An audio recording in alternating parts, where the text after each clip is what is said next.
Press briefing में बात कर रहे थे, अपने सामने कुछ लोग बिठा रखे थे जिनको वो भाषण दे रहे थे, जिसका उनको बहुत शौक है। तो जी उनका कहना ये था, ऑपरेशन सिंदूर के वक्त जो है, जो भारत ने मिसाइल्स यहाँ चलाए तो हम लोग तो घबरा गए कि अब ये पता नहीं कहाँ गिरेंगे और क्या नुकसान करेंगे। लेकिन उसी वक्त चमत्कार हुआ, उसी वक्त जाहिर है कि एक कह लीजिए कि जो हमारे जिन समझ लीजिए, भूत समझ लीजिए या फरिश्ते समझ लीजिए, गैबी ताकत, जी हाँ, एक ऐसी ताकत, एक ऐसी पावर जो दिखाई नहीं देती, मोहसिन नकवी साहब के बकौल कि जी उन्होंने उन मिसाइल्स का रुख ऐसा कर दिया कि वो मिसाइल्स जो थे वो हमारे जो निशाना लगा के भारत ने मिसाइल्स वहां से चलाए थे, उसके बजाय वो ना तो हमारे किसी जहाज को नुकसान हुआ, ना हमारी किसी और जगह को नुकसान हुआ, ना ही कोई और किस्म का हमें ये समझे कि भारत जो है हमारा कोई नुकसान कर पाया, बल्कि वो मिसाइल्स जो थे वो कभी आगे गिर गए, कभी पीछे गिर गए, कभी यहाँ गिर गए, कभी वहां गिर गए। मुझे अल्लाह ताला ने हमें गैबी मदद की। मैं आपको दो वो मिसालें दे रहा हूँ जो मैंने अपनी आंखों से देखी और ख़ुद उसका मैं गवाह हूँ। पहली ये कि हमने मिसाइल फायर किए जब उनकी तरफ, तो उनमें एक मिसाइल में कहीं पे कोई नंबर में फायर करते हुए कुछ फ़र्क आ गया। अब बड़े परेशान हुए सारे, जब मिसाइल फायर हो गया, चंद मिनट का टाइम होता है बीच में, तो हुआ ये कि हमें ये फ़िक्र था, क्योंकि हम नहीं चाहते थे कि इंडिया की किसी भी सिविल आबादी को अटैक करें या उनका कोई एक सिविलियन भी उसमें मारा जाए, बिकॉज हम ये थे कि हमारा स्टांस है ही नहीं, उन्होंने किया मगर हम ये काम नहीं करेंगे। अब बड़ी परेशानी लगी कि ये तो जाके आबादी में गिर जाएगा।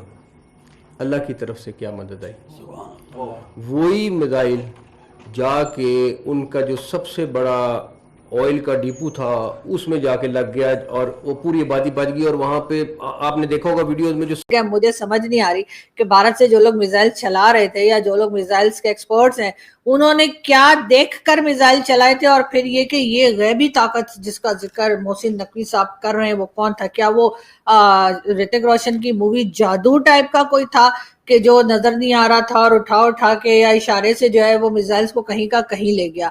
लेकिन उसके साथ ही उन्होंने एक दूसरा भी अपना मोहसिन साहब ने एक दूसरी बात भी की। उन्होंने कहा जी इसके साथ एक चीज और हुई है, और वो ये कि जो मिसाइल्स पाकिस्तान ने चलाए, तो जी कुछ देर के बाद, यानी मिसाइल चलाने के बाद इनको पता लगा या इन्होंने सोचा कि ऐसा ना हो, तरफ से क्या मदद आई, वही मिसाइल जाके उनका जो सबसे बड़ा ऑयल का डिपो था उसमें जाके लग गया और वो पूरी आबादी बच गई। और वहाँ पे आपने देखा होगा वीडियोस में, जो सबसे बड़ी वो आग वाली वीडियो है वो उसकी है।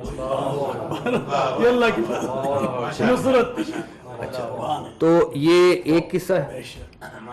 दूसरा किस्सा ये है कि भारत ने एक बेस के ऊपर तकरीबन 11 के करीब मिसाइल फायर किए।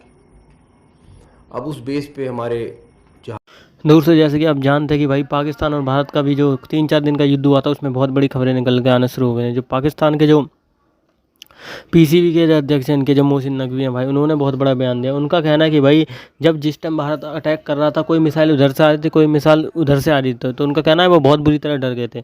लेकिन उनका कहना है कि भाई कुछ ऐसा हुआ जो हर चीज़ अपने आप होने लगा। उनका कहना है कि भाई मिसाइलें अपने आप गिरने लग गई इधर उधर, हमारी मिसाइलें चालू हो गई अपने आप, हमारे जो मिसाइलें हमने चालू नहीं करी थी उस तरीके की चालू होने लग गई। ये कहना है मोहसिन नकवी का। उनका कहना है या तो कोई भूत था या जिन था, कौन था, अल्लाह का फरिश्ता था, कौन था ये मोहसिन नकवी नहीं जानते। लेकिन उन्होंने कहा कि कोई चमत्कार जरूर था, कोई ताकत जरूर थी जो हमारे साथ खड़ी थी।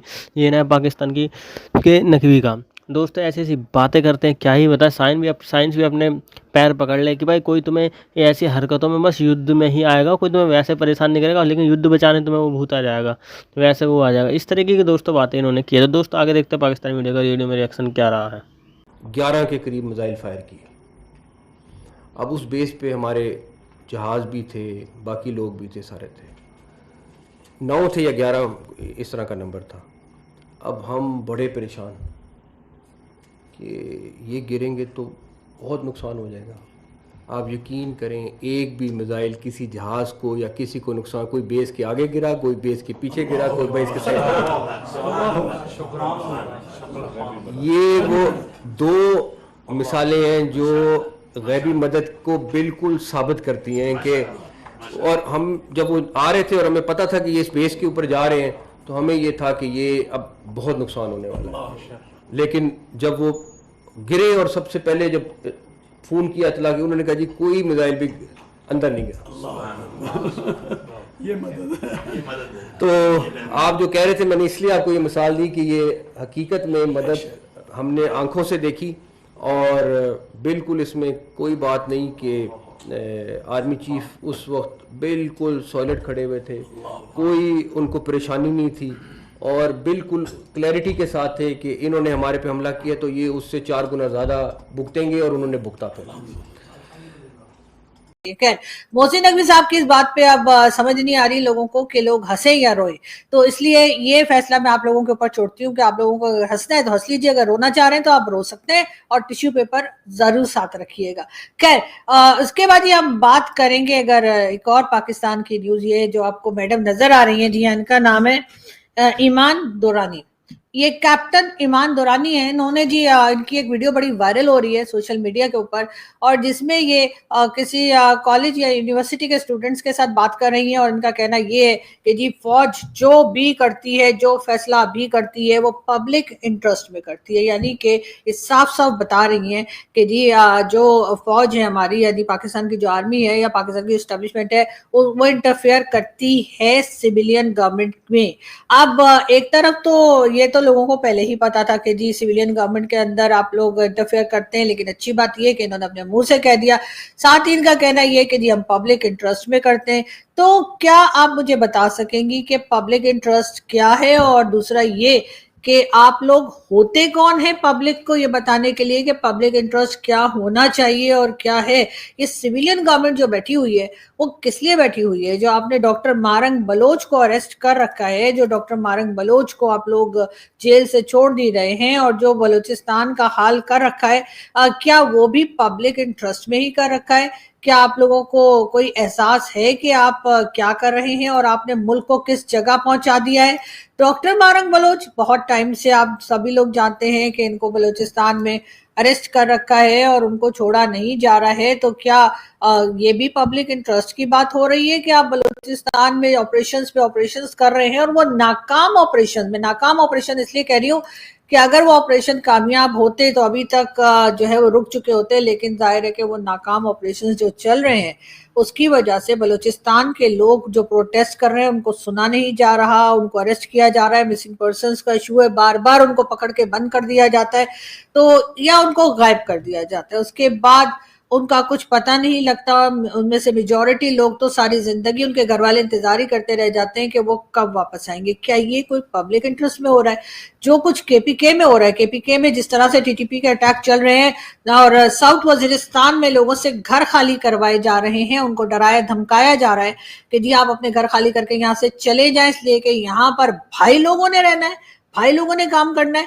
तो क्या ये पब्लिक इंटरेस्ट में हो रहा है? और इसके अलावा कई लोग जानते हैं कि चिलगोजे, आप तो जानते हैं मुझे चिलगोजे बड़े पसंद है और बड़े महंगे होते हैं भाई, मैंने तो 2 साल से क्या 4 साल से नहीं खाए। तो मैं ये बता रही हूँ कि चिलगोजे के जो बाग हैं वजीरिस्तान में और कई दूसरी जगह पर। दोस्तों जैसे कि आपने देखा पाकिस्तान की मीडिया का रिएक्शन। दोस्तों देखो, अब मैं आपको एक चीज़ बता देता हूँ, पाकिस्तान वाले बड़ी बड़ी बातें करते हैं, कोई भी बात हो, कुछ भी चीज़ हो, हर चीज़ में अल्लाह को जोड़ देते हैं कि जी अल्लाह करेगा, अल्लाह करेगा। लेकिन दोस्तों जब तुम्हें भी तो कुछ करना है, जब तो तुम्हारा अल्लाह भी करे भी मदद करता है, जब तुम कुछ करो ऐसे मदद नहीं करता अल्लाह भी भाई। तुम जो ये सोचते हो कि जी घर बैठे बैठे बस ये बोल दें कि जी अल्लाह करेगा, लेकिन जब तुम कुछ नहीं करोगे, कुछ नहीं करेगा अल्लाह। दोस्तों अगर आप वीडियो अच्छा लगा, वीडियो को लाइक ज़रूर करें, चैनल को सब्सक्राइब करना बिल्कुल ना भूलें।